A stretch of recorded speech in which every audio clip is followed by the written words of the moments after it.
Hello friends, నేను మీ Madhavi. Welcome to Madhavi Ammu's kitchen.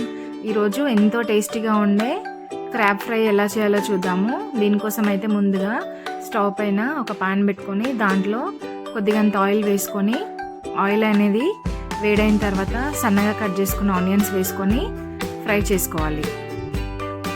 Onions అనేది బాగా ఫ్రై అయ్యేంత వరకు కొంచెం కలుపుతూ ఉండాలి. ఆనియన్స్ ఫ్రై అయిన తర్వాత ఒక 4-5 పచ్చిమిరపకాయలు వేసుకొని వాటిని కూడా ఫ్రై చేసుకోవాలి. ఇప్పుడు దాంట్లోనే కొద్దిగంత కరివేపాకు వేసుకోవాలి, కొద్దిగంత పసుపు వేసుకొని ఫ్రై చేసుకోవాలి. ఇప్పుడు అందులోనే 1 స్పూన్ అల్లం ఎల్లిగడ్డ పేస్ట్ వేసుకొని ఫ్రై చేసుకోవాలి. నేనైతే 1/2 కేజీ క్రాబ్ తీసుకున్నాను. వీటిని మా తెలంగాణలో ఎండ్రకాయలు అంటారు, ఆంధ్రాలో పీతలు అంటారు కదా, అదే అండి. అవే నేను ఒక 1/2 కేజీ తీసుకున్నాను.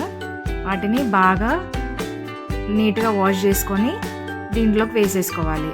వేసుకొని మంట అనేది కొంచెం లో ఫ్లేమ్లో పెట్టుకొని మూత పెట్టేసుకొని మధ్య మధ్యలో కలుపుతూ ఉండాలి.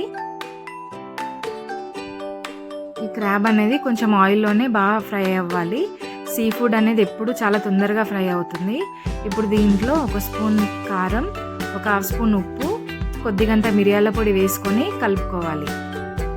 మిరియాల పొడి వేస్తే చాలా టేస్ట్ బాగుంటుంది.